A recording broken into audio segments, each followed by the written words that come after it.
muchísimo tiempo un libro que él editó de una autora más o menos conocida, se llama Elena Garro, y él es el editor del Teatro de Elena Garro. Entonces, muchísimas gracias, maestro, es un honor estar aquí hoy con ustedes dos, y sobre todo muchísimas gracias a la editorial Malpaso. Un aplauso a Malpaso, por favor.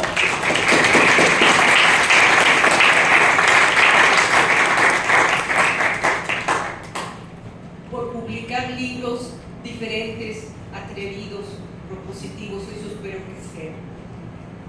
No se habita un país, se habita una lengua, una patria es eso y nada más, decías llorando. Con esta cita comenzaba yo ahora unos 20 años en Nueva York la presentación de otra novela, pero 2 turbulentas décadas después, varias enfermedades, un huracán, una pandemia, unos ataques a las Torres Gemelas, algunos otros libros, guiones, películas y otras obras de teatro más tarde, si esto lo publico en las redes antisociales, seré corregida. Es la matria, no la patria. Hay razones históricas para este furor y celebro que así suceda. El activismo en lingüística, la vandalización de la escritura, es como los grafitis de monumentos. No se busca la legalidad ni la corrección, sino visibilizar lo marginado, lo borrado, las asesinadas por haber nacido. Aunque, por otra parte, esto lo reclamen quienes hablan de descolonizar a Yayala, pero pronuncian su género y su orientación sexual con un acrónimo del idioma del imperio que llama América solo a su país, americano solo a sus habitantes y ahora hasta a nuestro golfo. En esas confusiones nos hundiremos y naufragaremos hasta que lleguemos a un acuerdo, que es de lo que se trata el lenguaje para comunicarse.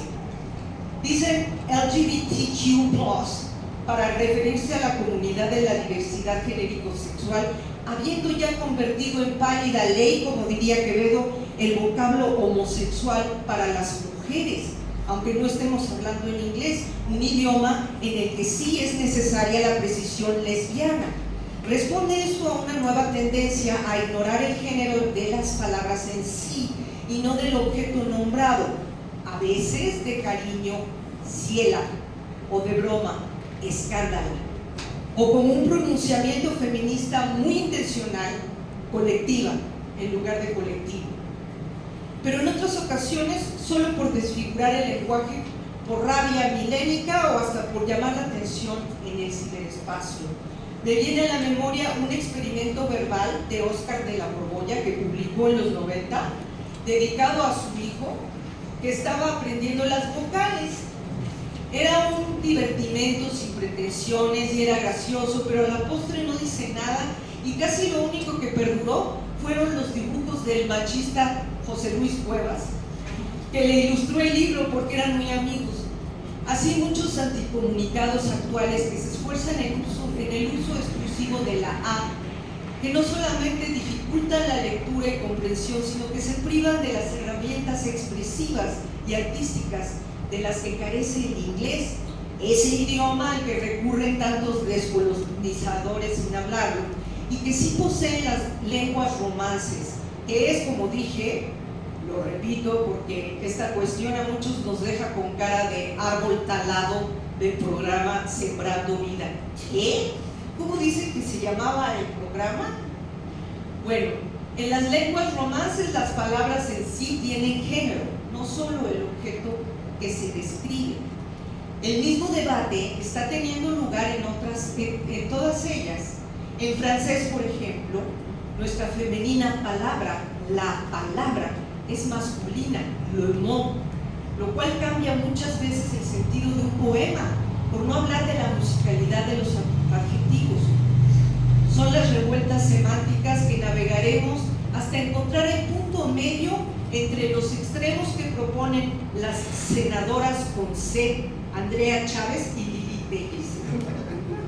La primera morenista, porque dice que hay que decir mujer y hombre y cancelar la palabra varón, que porque, cito, en nuestro país están prohibidos los títulos nobiliarios. Y la segunda, la panista, porque si le hiciéramos caso a ella y a Salinas Pliego, ahora mismo estaríamos todos hablando latín. Ya que se creen tan doctos, les haría bien leer a Alfonso Reyes cuando explica, cito: un idioma varía con el tiempo, con el espacio, con las circunstancias de su desarrollo. Nunca está completo en parte alguna, nunca acabado de hacer en ningún momento. Por eso resulta una falsedad ese criterio que atribuye al idioma una entidad final y absoluta. Por ejemplo, se dice y se repite: en aquella época la lengua no estaba aún madura. ¿Madura con respecto a qué modelo ideal? La lengua de cada época está prácticamente madura para tal época. Si resucitara un hombre de la Edad Media, nuestra lengua no le parecería cosa madura, sino una incómoda corrupción. Esto lo dice Alfonso Reyes en su libro de literatura española, con prólogo de Vicente Quirarte. Se los recomiendo a la senadora con C, Lili Telles, y a la otra, bueno, que curse la primaria. La primaria de Marx Arriaga, preciso, no tiene que ser primaria. Ya no me voy a meter en por qué dicen fifís y no fifíes, como decimos en español, iraquíes o israelíes, porque ya sé que hay espiritualidades e invocaciones y adoraciones de espiritismos que no se corrigen en México. Son asuntos baladíes.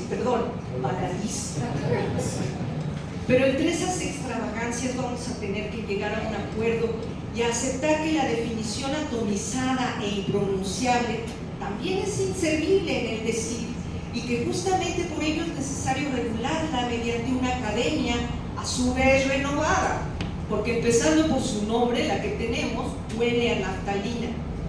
Como explicaba la periodista Carmen García Bermejo hace ya casi 10 años, la Real Academia de la Lengua tiene 44 miembros y solo 6 en funciones eran mujeres. Ahora hay 10, pero a nombre de la mitad de la población hispanohablante, en su momento esas 6 debieron enfrentarse a 32 varones con V, para explicar que no debería estar prohibido decir todas y todos. Claro que perdieron la discusión por ahora. Nos encanta etiquetar más que nombrar, pues el caos es ganancia de los y les pescadores. Aunque el demostrativo les suena como plural en francés, les pêcheurs, los pescadores, y que solo por un acento podría querer decir pecadores, que también los hay, para los pecadores o pêcheurs, pero con tilde agudo, no circunflejo. Esos procesos no son más que oportunidades políticamente capitalizables o lucrativas, como fue el caso que hubo en Estados Unidos de unas feministas que exigían que en la escuela a la palabra amén, pronunciada en inglés amen, se le añadiera el women, porque no sabían que no es inglés sino hebreo, que quiere decir así sea. Bien, pero por más que causen a veces en la calle y en la vida, yo estoy con ellas por la risa que causen o lo extrañas o chistosas que se vean. Yo estoy con ellas y no del lado de los violadores y los feminicidas, porque son las que me defienden de los violadores y los feminicidas. Aunque no estén siempre de acuerdo conmigo ni nos caigamos bien, no importa. Me costó muchos años poder estar aquí con ustedes y con este libro. Es un privilegio poder estar hoy con ustedes hablando de estos temas espinosos e incómodos en el lugar más apropiado para hacerlo, pues las ferias de libro no son o no deberían ser vitrinas de partidos políticos, o no solamente, aunque fue en ellas donde se hizo gran parte de la campaña presidencial del partido que hoy detenta el poder. No es queja, solo recordatorio. En una feria de libros fue donde el director del Fondo de Cultura Económica emitió su célebre sentencia: se las metimos, quién sabe a quiénes, en dónde, y el espacio donde sus moneros y su emblemática escritora instalaron cada año una sonora y muy reverberante tribuna para hacer proselitismo. Entonces puede ser un atrevimiento venir a presentarles un libro con temas complejos que han estado ausentes en el discurso político de cada mañana. El cambio climático, para empezar. La única candidata presidencial que alguna vez abordó el asunto seriamente desde la defensa de la tierra fue excluida de inmediato por todos los partidos, aunque sea gracias a ella y a su propuesta primigenia de atreverse a imaginar siquiera a una mujer indígena en la presidencia, que luego todas la copiaron imitando sus vestimentas y sus bastones de mando. Y ahora ya hasta tenemos una presidenta con A.